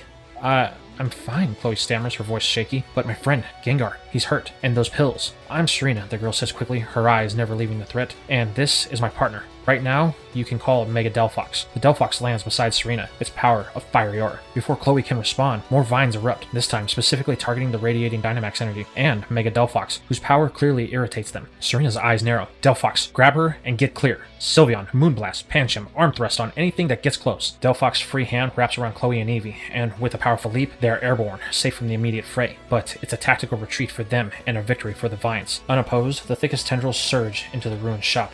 In one terrifying swift motion, they coil around the entire cart of glowing Dynamax pills, the rubble, and the dazed Gengar, with their grasp beginning to pulsate with a sinister red light that absorbs the massive energy. Gengar! Chloe's scream is one of pure despair from their safe perch. Delphox lands beside a waiting Serena, who recalls her other Pokemon with her face grim. I'm sorry, Serena says, her voice heavy with genuine regret. There's nothing we can do for him right now. We have to focus. If those vines reach the sundial with that much power, she doesn't need to finish the sentence. The grim set in her jaw says it all. All the while, in the background, Ponyta and Pidgeot continue their valiant, independent dance of rescue, competent and brave even without a command, holding their small piece of the line against the overwhelming darkness. Shifting from its heart to the Bay of Anastar, it crackles with the spent energy and desperation. Ash stands firm on the shoreline, his voice a steady command against the roar of the conflict. Lucario, Aurasphere, Greninja, Water Shuriken now! Pikachu, full power Thunderbolt! The commands fly fast, a desperate volley against the implacable foe. Latios streaks across the water's surface, a blue and red blur launching a luster purge that explodes harmlessly against the monolith's cold, advancing surface. The gargantuan stone, a shard of pure nightmare, simply absorbs the light and sound, its magenta aura pulsating as it continues its slow, inevitable march toward the city. It scoffs at their might. Mega Lucario's power, Greninja's perfect bond phenomenon, all of it is useless. The Titan just keeps coming. Nearby, the air shimmers as Diantha's Mega Gardevoir unleashes a devastating Moonblast. The attack strikes true and washes over the stone with a wave of brilliant pink energy. For a moment, it seems slow, but then the light is snuffed out, absorbing into its core. The monolith merely shudders and presses on. Nanu scowls, his Alolan Persian having already expended its black hole eclipse to no avail. It's like throwing pebbles at a mountain, the Kahuna grumbles, his usual empathy replaced with grim tension. It just eats it. We're not even scratching the paint. Ash clenches his fist so hard his knuckles turn white. He can feel the exhaustion radiating from Greninja and Lucario, their strength sapped from their earlier battles. Pikachu pants heavily on Latios' back, its cheeks sparking weakly. The hope is draining from him, seeping away into the sandy shores with every futile attack. The monolith is now past the halfway point in the bay, a dark shadow stretching towards the heart of Kalos. The direness of their positions is a physical weight on them all. But then, a new sound cuts through the din of battle, the rhythmic, triumphant beat of a rotor blade. A helicopter descends with a mechanical raptor, whipping the sands into a frenzy. Before it even fully lands, Looker dismounts, his trenchcoat flapping behind him as he sprints towards the group, his face a mask of stern urgency. Report, Looker barks, his eyes fixated on the advancing catastrophe. What is the status? The status is we're about to be flattened, Nanu reports bluntly, jerking a thumb towards the bay. Nothing works. Not Mega Evolution, not Z-moves. We're just slowing it down, and not by much. Then we change the strategy, Looker states, his hand driving into his jacket pocket. He produces the small green squishy. We utilize this. Ash's eyes widen. Zygarde? Where did you... But before he can finish, the core activates, and its small, green serpentine form of Zygarde materializes in the sand. A wave of recognition passes through the group. Greninja immediately turns, its head tilting, a low, curious croak escaping it. Greninja? It seems to ask, having felt its old ally absence for weeks. But there's no time for a reunion. Zygarde's core flashes, its voice echoing in their minds, calm yet dire. There's no time for explanations. The ecosystem is on the verge of total collapse. We must act now, or it'll all be lost. Zygarde, where is your other half? Ash asks, a knot of fear in his stomach. He remembers the awesome world-saving power of their complete form. I do not know. Our connection was severed several weeks ago. I am alone. But I will do what I must. Stand back, Zygarde commands. It begins to glow with an intense, verdant light, a beacon summoning its dispersed sails from across the region. They stream in from forests, the mountains, the cities, converging onto the bay. The small form elongates, grows, its power swelling until Zygarde reaches its 50% form, standing before them, a majestic and powerful serpent of order. Its green hexagons gleam under the chaotic sky. The demonstration of power is awe-inspiring. A collective breath is held, but Ash's hope is cautious. Last time it took 100% to stop this. Is half enough? Zygarde rears back, its maw opening as draconic energy, raw and terrifying, coalesces into a sphere above it. With a roar, it shakes the very foundations of the bay. It unleashes the attack, the energy screaming into the heavens before fracturing into a storm of green meteors. A cataclysmic rain then plummets down upon the monolith. The impact is colossal. A deafening explosion consumes the world. A pillar of water, smoke, and pure force erupts from the bay, shooting hundreds of feet into the air. The shockwave hits the shore, and Ash's Pokemon instinctively form a protective wall in front of their trainer, shielding him from the blast. In the city beyond, the deadly vines shudder and fall still, as if their very life force has been knocked out of them. For a long moment, there is only the ringing in their ears and the settling of mist of vaporized water. Ash slowly raises his head, his heart pounding in his chest. The geyser subsides, the smoke clears, the bay is calm. Did we do it? Ash whispers, hardly daring to believe it. He looks up at Latios and Pikachu. Go, see if it's gone. Latios nods, and with Pikachu on its back, it zips over the now placid water, scanning the depths. However, they are met with a grave sight. The water begins to churn violently. Then, with a monstrous groan that echoes across the bay, the monolith erupts back to the surface. It is not destroyed. It is transformed. Its stone surface is now coursing with a violent, pulsating energy, a sickening fusion of its own magenta aura and the stolen green power of Zygarde. It glows with an unstable, terrifying light, larger and more menacing than before. Zygarde reels back as if struck. This is what I feared, its voice echoes, filled with profound frustration. Birthed from my own energy, it now absorbs my power. Without my other half, I cannot produce a force strong enough to destroy it. I only made it stronger. The monolith, now supercharged and pulsating with stolen might, resumes its march. The dire position has just become hopeless. The air hums with the malevolent newfound energy. It makes things worse. The ancient vines coiled around the base of the sundial and shaking through the streets shudder back to life, their movements more erratic and violent than before, drunk on the colossal power that they had just absorbed from Zygarde's attack. However, things are going to go from bad to worse. Out in the bay, the stone monolith, having fully regained its composure, grinds forward with terrifying purpose. Its crystalline surface begins to glow with a sickly, consecrated light, charging an attack for the people on the shore to eliminate any resistance that may continue to stand in its way. There is barely any time to react. A green and black blur, Zygarde, throws itself in the attack's path, a shield of flesh and bone against pure energy. The impact is catastrophic, a deafening roar of light and sound that tears across the water, causing another explosion to deafen the shores. The blast is a second sun, its violent bloom drawing the horrific attention to everyone in the city. This is when Chloe begins to look back, her blood running cold, as she realizes that's where Ash was. Serena, seeing the panic on her new friend's face, grabs her arm. Chloe, is everything alright? No, my friends were back on the beach, Chloe cries, her voice trembling as she points a shaking finger. That explosion, it looks like it was right where they were all at. But their conversation is a fatal distraction. As their focus wavers, the vines strike. They shoot up from the cobblestones like a spear, not aiming to destroy, but to ensnare. They immediately wrap around Delphox, Eevee, and yanking them off of their feet. The hold the vines have on them makes it near impossible for them to break loose, their struggles only tightening the grip, giving the vines a straight, unimpeded path straight for the sundial. On the other hand, both Ponyta and Pidgeot are doing their best to stay out of the reach of the violence, weaving through the air in a desperate ballad. They want to help, but they're unable to both guard themselves and aid the others. This has put them in quite the predicament, their cries of frustration lost in the chaos. However, this is when some unexpected help arrives. A roar splits the sky as a Mega Charizard X plummets from the clouds, its azure flames cutting a swath through the vines. Right behind it, a second Mega Charizard Y and a Mega Lucario land with formidable grace, their trainers, Alon, Kiawe, and Karina, standing resolute. But that's not all. Another shadow falls over them as Goh arrives on the back of his Dragonite, with a determined Drizzile riding along, ready to provide any type of help that they can. Go, Chloe exclaims, a wave of relief washing over her. Even though he took a while to get here, she's profoundly pleased that he was able to find his motivation. Go's face is pale, but set with grim determination. He looks at his captured friends, then to Chloe. I'm still afraid, he admits, his voice tightened. What happened to Horus? I can't forget it. But I can't let the rest of my friends get hurt either, so I'm going to be here, whether I'm scared or not. Chloe gives him a firm, encouraging nod. That's all any of us can do, Go.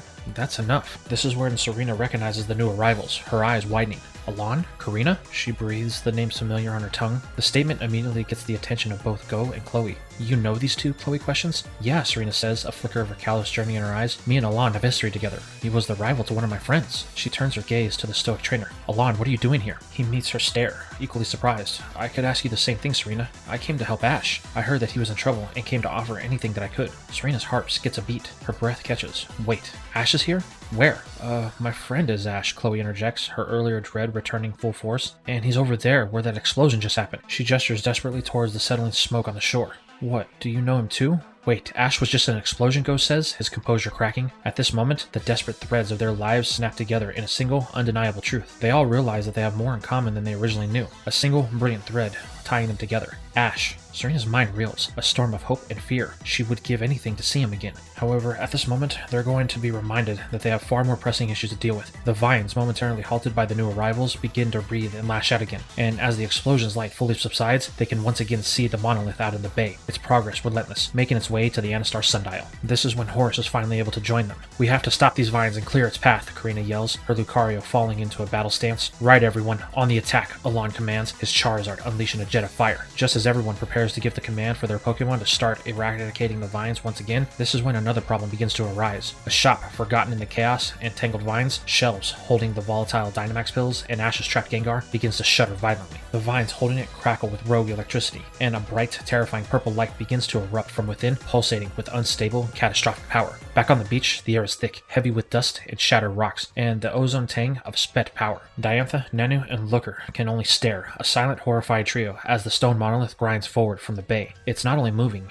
it is thriving. The cataclysmic energy it siphoned from Zygarde, who now lies a fallen mountain between them and the beast, have taken full force of its own stolen power, crawls over the obsidian surface in violent emerald cracks. It's barely taken any damage, Diantha whispers, her voice tight. Zygarde had taken the brunt of the blow for them, and it had been enough to wound the Order Pokemon, but not enough to stop the true threat. A low, pinned rumble emanates from the Guardian. Its power, it's now intertwined with my own. To oppose it with mere force is to fight a tide. It will require something more, something beyond Mega Evolution. Something more. Those words echo in Ash's mind as he looks from the fallen Zygarde to the unstoppable monolith. His jaw tightens. Latios, Pikachu, back to me now! The Eon Pokemon streaks down from the smoky sky, setting in a rush of wind as Pikachu leaps from its back, landing on Ash's shoulder with a determined cry. Pikachu, Ash says, his voice low and intense, meeting his partner's gaze. We're going to have to use everything we have. Everything. Are you ready? Pikachu's cheeks spark, a tiny, defiant sun in the gloom. Pika. This is it. Ash shrugs off his backpack, his fingers diving inside, searching for the one thing that represents his ultimate power, his Z-Ring. But his hand brushes against cold, buzzing metal. Right next to his Z-Ring, his Dynamax band is glowing with a fierce, eternal light, the red core pulsating like a heartbeat. What? His eyes are then drawn to a brilliant, distant light erupting from within the vine-choked prison of Anistar City. He doesn't know what it is, but a pull, an instinct tugs at him. Grab it. And then he hears it, a low familiar cackle right in his ear. A chill runs down his spine, but it's an unwelcome one. Is that you, Gengar? The ghostly laughter echoes again, closer, more insistent. Okay, I guess I'll grab that too. He pulls both artifacts out from his bag, the Z-Ring familiar and solid, the Dynamax band humming with alien energy. Ash slaps them onto his wrists. The moment the bands click into place, the distant light in the city erupts, a colossal pillar of pink energy and purple energy punching through the web of vines. And there, flickering at the edge of the light, is Gengar. His form wavers, shifting between a familiar mischievous shape and something else, as it grows vast and shadowy with immense power. Ash's heart hammers. He doesn't understand it, but he feels it. This is their shot. He turns to the others, his eyes blazing. We're only going to have one chance at this. If we hit it with everything, all at once, we can break through. Nanu shakes his head, gesturing to the dulled Z-crystal on his bracelet. I'm tapped out, kid. All I can do is run defense. My Persian and I will keep you covered. Then another groan from the ground. Zygarde pushes itself up, its body still flickering weakly. I will provide the catalyst. My energy can disrupt its resonance, but you must overwhelm it first. It will require a source of power with immense magnitude. Ash taps the glowing Dynamax band on his wrist. I think we've got that covered. He looks out at the bay, where Gengar's form is finally stabilizing, towering over the water, a gargantuan spectral giant, laughing a challenge at the monolith. We get one shot. Let's make it count. He turns, the strategist now, the conductor. Diantha, Nanu, I need you to run interference. We have to hit it from all sides. Latios, get Pikachu into the air. Greninja, he calls out to the water. Get to the far side of the bay and charge the biggest water shuriken you can. Diantha nods, Mega Guard form floating serenely by her side. We will take the eastern flank. We shall summon all of our power. Lucario, you're with me, Ash commands. The strongest aura sphere you can make, right here, right now. Lucario plants its feet, blue energy already swirling between its paws. And Gengar, the newly titanic ghost type, lumbers through the bay, its chaotic energy a beacon. Gengar, I need you out there and hold it in place. Keep its attention. Without a moment of hesitation, the colossal ghost floats forward, its eerie cackle echoing across the water, drawing the monolith's malevolent gaze. It's a symphony of coordination against the crescendo of chaos. The aura radiating from the monolith is a physical pressure, and the bay itself erupts with defensive vines, trying to swat Greninja from the water, to ensnare Latios in the sky. But Gengar's Dynamax energy is a siren song the monolith can't ignore. It leans in, beginning to drain the power from the ghost type, causing Gengar to stagger under the assault. But the distraction, the costly attraction, it's the opening they need. Now, Ash's voice cuts through the air, the world seems to slow. On the far shore, Greninja's water shuriken spins, growing to the size of a small moon. Lucario's aura sphere condenses into a sun of pure blue energy. Diantha and Gardevoir unleash a blinding celestial moonblast. Gengar, fighting the drain, rears back and unleashes a torrent of toxic, spectral power, a max ooze. And high above, Ash and Pikachu move as one. The Z pose is a dance of perfect synchronicity, their spirits aligned, their will made manifest. Pikachu, Ash screams, thrusting his hand forward. 10 million volt, Thunderbolt! The golden Z power joins the blue, the pink, the cyan, and the violet, and from the beach, Zygarde adds the final, critical note, roaring as it unleashes a Draco meteor that shatters the sky, a rain of draconian judgment. The collisions are not sequential, they are all one, a single, universal swallowing detonation of light and sound that whites out the world. The shockwaves ripple across the region, a seismic event felt hundreds of miles away. In a sleek office in Galar, Chairman Rose stumbles as his teacup rattles on its saucer, the tremor vibrating through the foundations of his tower. In Anastar, the bay water, forced outward by the blast, rushes into the city in a massive wave before receding just as violently, pulling the dark, withered husks of the paralyzed vines back into the depths within it. Silence. Then the slow settling of dust and steam. Where the monolith once stood, now there is a vast, smoldering crater in the bay as the water floods back in. It is gone. Utterly eradicated, the beach is a wreckage of washed-up debris. Nanu and his Persian are sprawled near the city limits, coughing up salt water. Of Ash, there is no sign, until one looks up. There, against the clearing sky, Latios hovers, having used its extreme speed to snatch the trainer from the engulfing tide just in time. Ash looks down at the scattered but quiet world below, Pikachu secured in its arms. It's over. The air, once choked with dust of conflict and the ozone sharp tang of unleashed power, begins to settle over the bay. A weary Gengar, its colossal Dynamax energy utterly spent, shrinks back to its familiar, mischievous form, hovering weakly towards the shore in search of its companions. But the scene it returns to is layered with tension and far more complex than the aftermath of a simple battle. On the water's edge, a profound discomfort unfolds. Lucario's consciousness returns not to the glory of victory, but to a humiliating sense of being cradled in the arms of its rival. Greninja stands stoically, having snatched the Aura Pokemon from the consuming heart of the explosion, mere moments before oblivion. Lucario's eyes snap open, and its entire body goes rigid with irritation. This is unacceptable, it snarls, its aura flaring in agitated spikes. Release me. A warrior does not accept such a dishonorable rescue. Greninja, its gaze still fixed on the horizon where the monstrous vines now lie dormant, simply complies, setting the struggling Lucario down on the sand with an utmost dismissive calm. Its mission was preservation, not praise. It looks out over the water, its red eyes searching for any sign of a single threat, a silent question hanging in the air. Is it over?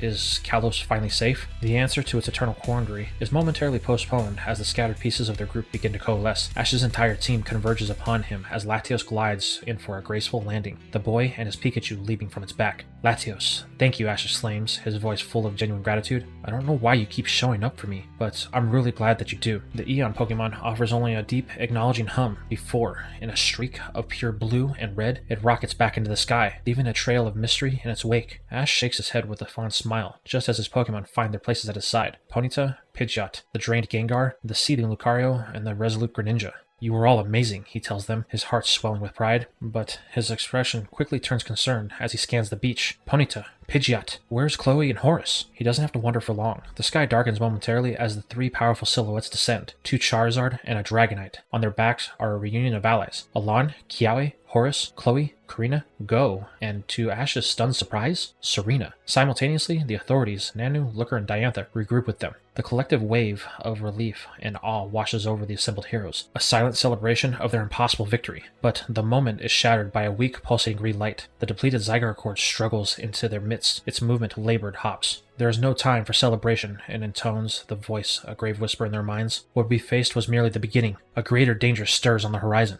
Goh questions this. What are you talking about? What could be worse than that? I'm in tune with the balance of this world, Zygarde explains, its core dimming and glowing with each strained word. A calamity that predates humanity, a force the Creator itself tried to seal away, is now stirring. And through human intervention, unknowing though it may be, the engine of destruction is about to be unleashed upon all life. Looker kneels, his usual cool demeanor replaced by intense focus. Do you know which human is responsible? I do not, Zygarde admits. My other half was investigating anomalous energies readings weeks ago. Then contact was lost. I fear now it is because of the threat that I can feel vibrating through the very bedrock of this world. It offers a single, grim consolation. Your efforts today fully eradicated the energy source feeding the vines. Kalos is saved, but in ensuring the security of this region, you have inadvertently awakened a danger for the world. The core then makes its plea. I need your help. We must discover the source of this looming threat and the identity of the human pulling the strings. We must unite, as you did against Lysander, or all life, human and Pokemon, will cease to be. A grave silence falls. It sounds really dangerous, Ash says, his voice low. Alon, Diantha, Looker, and Nanu all nod in grim agreement. This is when Looker makes his move. You possess knowledge we lack, he says to the tiny core. I specialize in finding what others cannot. Join me.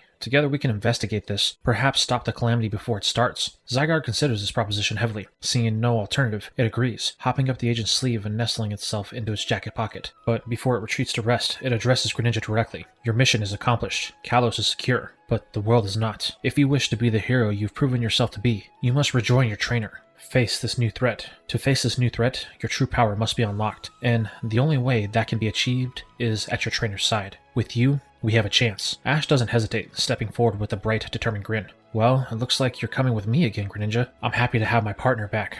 We'll see the whole world together and get stronger than ever. Greninja doesn't speak, but it meets Ash's gaze squarely. In that shared look, the entire conversation passes. Understanding, commitment, and an unbreakable bond reaffirmed. Ash pulls out his Pokeball. Welcome back to the team, Greninja. The beam of red light recalls the ninja Pokemon, its form dissolving peacefully, but the action triggers a sudden, violent reaction from Lucario. Its aura flares again, but not its usual calm blue. This is a sharp, hostile purple, radiating a feeling so foreign and bitter it shocks even Lucario itself. Ash feels the jarring emotional spike and glances over at his partner, confused, but the moment passes too quickly to address. Lucario, you should rest, Ash says gently, pulling out another ball. You pushed yourself way too hard. Reluctantly, the aura Pokemon concedes, too exhausted to even protest further, and returns to its ball. Ash recalls Ponyta and Pidgeot as well. There's only Gengar floating warily beside him. Go approaches them, and Ash claps his friend on the shoulder. Go, I'm so glad you made it. We couldn't have done this without you. Go shakes his head looking down. I didn't really do anything. I just showed up to help Chloe and Horus, he says, gesturing vaguely toward his friend. But Ash, Gengar, when it Dynamaxed, it was weird. It was like it was shifting between forms. Yeah, I saw that too, Ash replies. I think it might have been trying to Gigantamax. I didn't even know that it could do that. Well, we'll have to figure it out when we get back to Galar. He turns to the ghost type. You were awesome, Gengar. Thanks for holding the line. With a tired but proud cackle, Gengar too returns to its ball. With the immediate crisis over, Looker and Nanu announce their departure. We have leads to follow. What happened in Alola and here are connected, Looker states before turning to Horus. I expect you retrieved nothing of value. Horus's face falls. Team Galactic intervened. They took a massive green stone from a hidden basement in Lysander's lab. It radiated immense power. A look of deep concern flashes across Looker's face, an expression he quickly masks. A full report by day's end, he orders before offering Goh rare praise. You provided crucial support. You will make a great chaser. Don't let doubt keep you from that. Keep pushing forward. With that, the two Interpol agents take their leave, Nanu muttering, Please tell me we're not going where I think we're going. Looker's reply is grim.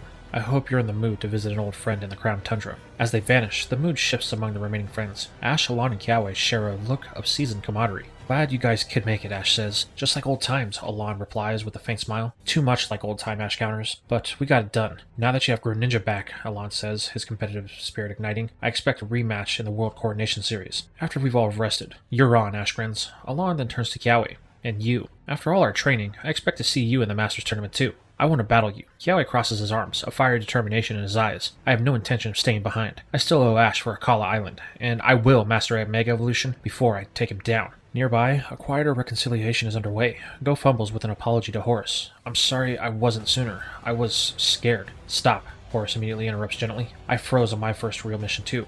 If anything, I'm sorry for leaving you alone with your doubts. Go shakes his head. You had to go. The world was in danger. I get it. Chloe then joins them, adding her own apology. I'm sorry, Go. I know how you felt about being left alone before, but Go stops them both. You were trying to help me stand on my own, and I chose to come. What happened with Team Galactic? It wasn't anyone's fault. It's just part of the risk. Horus puts a hand on Go's shoulder. No matter the risk, I'll always have your back. Don't forget about me, Chloe adds warmly. We've been friends just as long. I'll never let you down, Go. The three share a smile, watching as the sun paints the sky in hues of orange and purple. Their friendship reforged and strengthened. Their moment of peace is underscored by the sound of Ash, Alon, and Kiawe's laughter escalating into a competitive argument over who will be the one to challenge Leon first. Their voice is full of hope and determination for the battles yet to come. Their chuckles echo across the sandy shore of Anastar Beach, still thick with the residual energy of battle, the scent of salt air and crushed berries hanging over them. This leaves Cynthia and Diantha standing with Olympia, whose multicolored eyes hold the weight of the cosmos. The ancient city, with its sundial piercing the sky, stands as a silent witness to their solemn conversation. Olympia first turns to Serena, her voice low. The threads of fate were tangled, yet your resolve helped weave them straight. Thank you, Serena,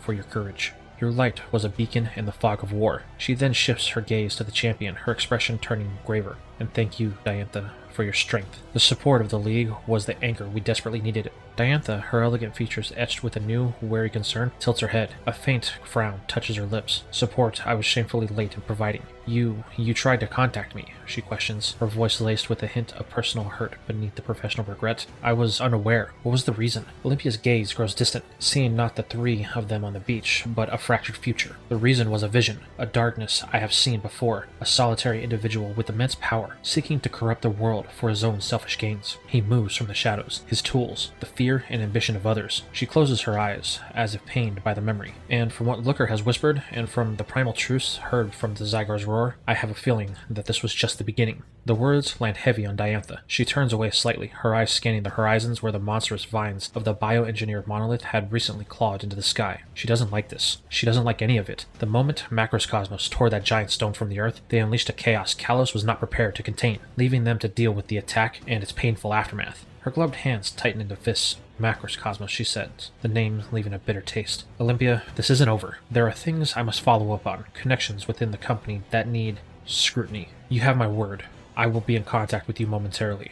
Her duty as the champion reasserts herself, a mantle she now wears with renewed purpose. Then her demeanor shifts. The regal champion turns, and a brilliant, challenging smile breaks through her eyes to find Ash. And as for you, she begins, her voice gaining a theatrical, excited edge. I'm aware of a certain trainer from Pallet Town is climbing the ranks of the World Coordination Series. Ash stands a little straighter, Pikachu on his shoulder tripping in anticipation. I intend to battle you on the world stage, Diantha declares, her tone leaving no room for doubt. So you better make sure you're as strong as you possibly can be, because regardless of what shadows we must chase, the tournament is coming. It's a spectacle I do not plan to miss. Her gaze flickers to include Kiawe and Alon, who stand nearby, and I don't expect any of you to miss it either. With a final graceful nod, Diantha recalls her exhausted Gardevoir into its luxury ball. For now, I take my leave. There is much to attend to. Alongside Olympia and Karina, the champion of Kalos turns and strides towards the wounded city, their figures growing smaller against the towering sundial. Three powerful women unite in the tasks of healing, all the while. This leaves just one person unaddressed. Serena is standing there, patiently quiet, a statue of composure amidst the dispersing group. She awaits her turn, her heart a frantic drum within her chest. The confident performer is gone, replaced by a nervous girl from Vanderbilt Town. Those memories of their last engagement, the kiss on the Misty Kalos platform, the words she finally found the courage to say,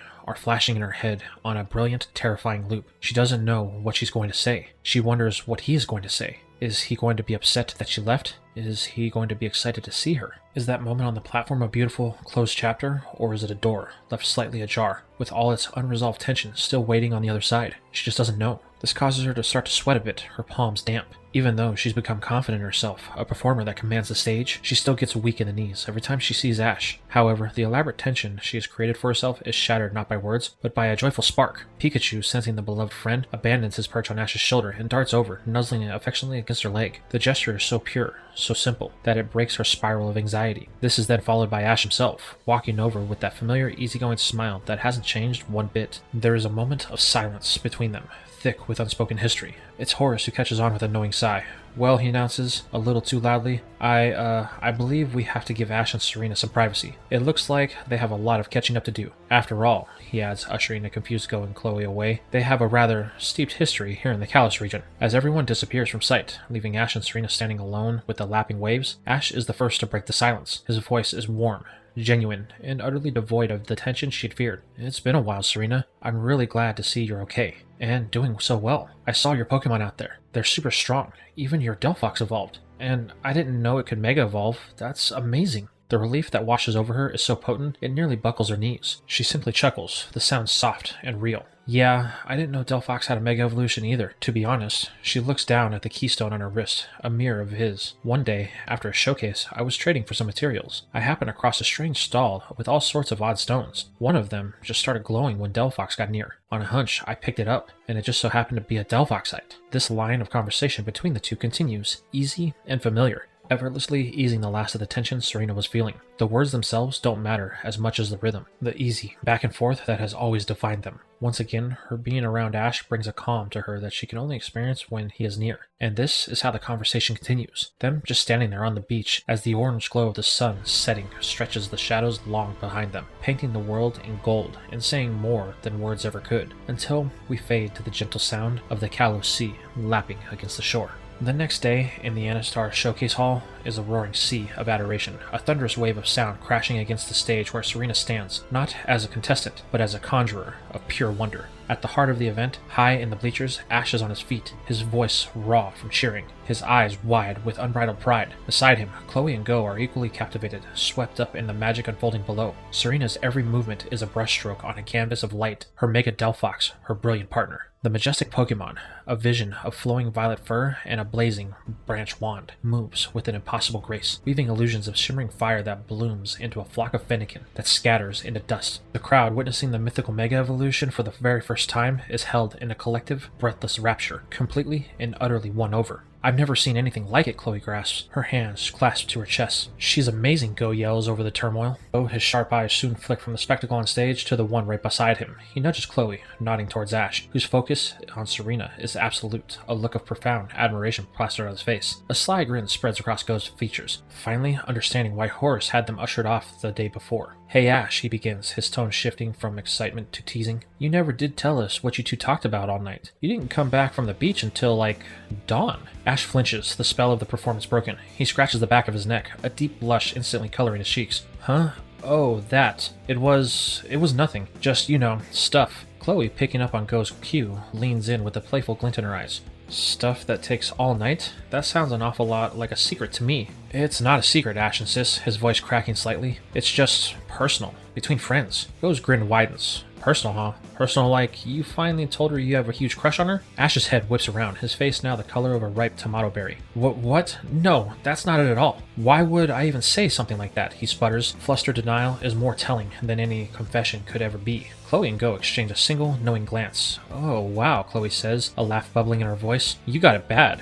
Told you, Goh sing-songs, poking Ash in the shoulder. It's okay, Ash. We've all seen the way you look at her. It's kinda obvious. No, it's nothing like that, Ash repeats, trying and failing to sound convincing. He takes a steadying breath, forcing his tone into something more serious. Though, the blush remains. We're just really good friends. We were talking about the future. About what we're going to do when our journeys are over. He looks back towards the stage, where Serena takes a bow, and his expression softens. The topic came up, about me traveling with her again, and it's something I'm actually considering. The teasing atmosphere evaporates. Goh smiles, falters. Traveling with her? You mean without me? Yeah, well, eventually, Ash says, turning to his friend, his expression earnest and a little sad. Think about it, Goh. You're going to be completely wrapped up in Project Mew, becoming a full-fledged member. And Chloe, he says, nodding to her, you'll be back in school. Our group, it's not going to be forever. So when that time comes, maybe I'll rejoin Serena. We could see all the parts of the world we missed the first time. It'll be a new adventure. The truth of it, the cold, hard reality of their inevitable parting that he has been quietly grappling with throughout their entire time in Kalos, settles over Goh. The teasing was a shield,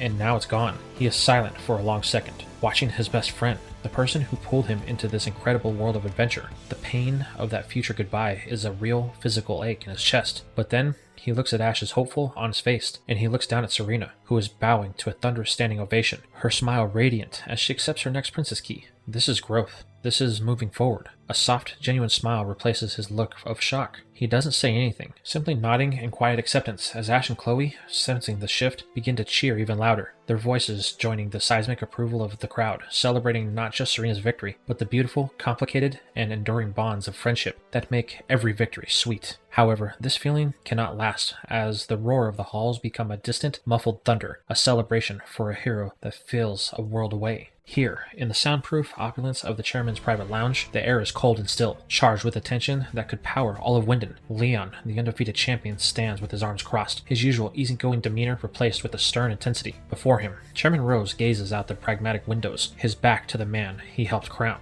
The crowd adores you, Rose murmurs, his voice a low, smooth rumble. A new star is born. It's a beautiful thing, Leon. Progress. Leon's voice cuts through the placid atmosphere, sharp and uncompromising. This isn't about my victories, and you know it. We need to talk.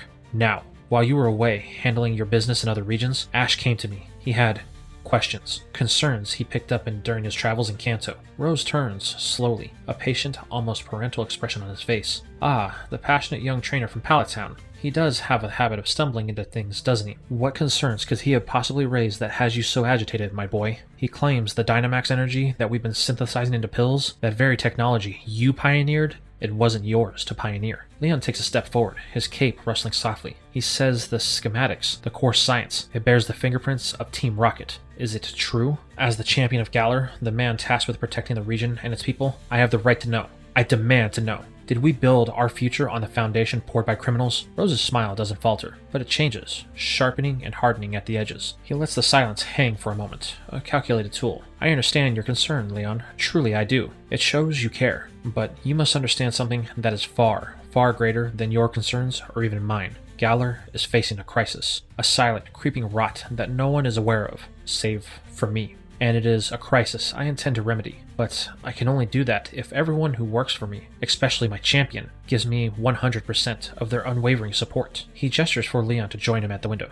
Tell me, Leon, are you aware of the properties my family owns in the rural heartlands of Galar? The great mines that have fueled our industry for centuries? Leon nods, his brow still furrowed. Of course, the coal mines. They are the lifeblood of Galar. They powered our revolution. Your family. You brought light to the region when there was none. Everyone knows that. A genuine warmth, deep and proud, flashes in Rose's eyes. I'm glad you feel that way. Truly. That means the legacy is understood. It means I can trust you. He turns fully to Leon now, his gaze becoming grave, the weight of a region pressing down on his words. The crisis we face is this. Those mines are running dry. The coal, our most precious resource, the very bedrock of our prosperity, is almost gone. Within a decade, perhaps two, the lights of Galar will begin to flicker and die. Leon's stern expression cracks, replaced by stunned disbelief. What? But the reports, the production numbers, are managed carefully. Rose's voice is a whisper now, conspiratorial and intense. Panic helps no one, which is why I had to search for another solution, another source of energy powerful enough to carry us into the future.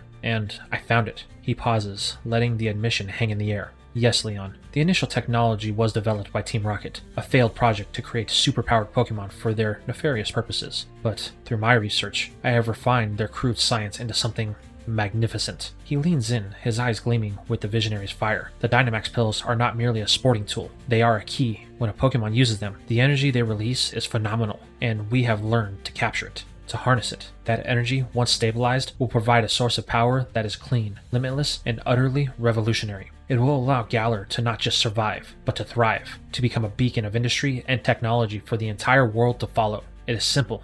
Leon, my family has always been here to provide the guiding light for this region. I will maintain that legacy. We will be the ones to guide the world into the brilliant new dawn. I simply hope I can count on you to be by my side every step of the way. Leon is silent, his anger completely forgotten. He looks from Rose's fervent, sincere face to the glittering cityscape of Wyndon below, a kingdom built on energy. He thinks of the people, their smiles, their futures. He thinks of the darkness Rose describes. Slowly, the doubt in his eyes is replaced by resolve. He straightens his posture, the champion once more. You have it, Leon says, his voice firm with conviction. You have 100% of my backing in this matter. If it is truly what Galar needs to prosper, to secure its future, then I am all for it. Rose's smile returns, but it's different now. It's a wide, triumphant, devilish smile, a crack in his underlying tone, a terrifying finality that completely escapes the champion in this moment of pledged loyalty. Rose places a hand on Leon's shoulder, his grip firm. Good. Meanwhile, the scene plunges deep below the glittering spire of Rose Tower, in a sterile, humming cavern of polished steel and cold blue light. This is the Hidden Lab, a sanctum of stolen power where the captured legends of Alola, the shivering Solgaleo, the spectral Lunala, pulse gently within their crystal cells, their innate connection to other worlds severed and silenced. The air thrums with a low, repressive frequency, the sound of nature itself being caged. The focus of all this technological might is a single, assuming rock, the Kalos Power Stone, still humming with the residual energy of 1,000 wars. Two technicians in stark white uniforms guide the hovering transport platform towards a massive containment unit, its shimmering energy barrier already flickering to life. Careful now, one tech mutters, his voice tense. The energy signature is still volatile. Just get it behind the barrier so we can run the stabilization diagnostic. Almost there, the other one replies, his fingers dancing across the datapad. Seal is initializing. No one gets exposed to this thing. Chairman's orders. As the stone is maneuvered into its final position, our perspective glides away from the main event, sliding across the polished console to a smaller secondary countertop. There, isolated, almost forgotten, sits a simple glass case, and inside of this case is a small, squishy, pale green being. Its large, black eye, full of an ancient and weary intelligence, are not fixated on the legendary Pokemon or the bustling scientists. They are locked onto the radiant, multicolored stone now being sealed away. The secondary Zygarde cord. The blue hexagon on its chest flares with a pained, dim light as it processes the raw, unfiltered energy from the stone. It understands the profound folly unfolding before it. This human, this Rose, in his ignorant quest to harness a power he cannot possibly comprehend, has not simply captured a dangerous artifact. He has done the one thing he never should have. He has brought a key to a lock that was never meant to be opened, and he has placed it right next to the door. A single silent thought echoes within its soul. A lament for the world it knows is now teetering on the brink. He has awakened it. This is where we are going to end the season, with Ash returning to Kalos in My Pokemon Journeys rewrite. Tell me, how did you feel about the events that unfolded so far? And are you glad that Ash managed to get 2 of his key players back in the forms of Pidgeot and Greninja? What about the feelings that Lucario was feeling towards Greninja, and the fact that it was finally able to achieve Mega Evolution? Is there going to be some conflicts of interest between the Mega Evolution and the fact that Greninja is now part of Ash's team once again? And let's not forget what happened to Gengar in the final battle with the Stone Monolith. It flickering between 2 separate forms. How is Ash going to resolve that with his Ghost type? And let's not forget what happened with Goh and Horus. Is Goh actually over what happened, or is he just on the verge of discovering there's a lot more pain in the world than he initially thought? And let's not forget what is going on with the Zygarde core with the red hexagon. It has officially joined Looker, and they are headed to the Crown Tundra. Who exactly are they going to see, and how is it going to affect the next season? And let's not forget the last critical thing, the plate that Team Galactic stole, and the stone they recovered from Lysander Labs. What exactly are their plans for those 2 items, and why are they so important? Let me know your guys' thoughts, comments, and theories down below as we head into the 8th season of What If Ash won the Pokemon World Championships, a Pokemon Journeys rewrite. And as always, thank you for watching, and I will see you in the next one.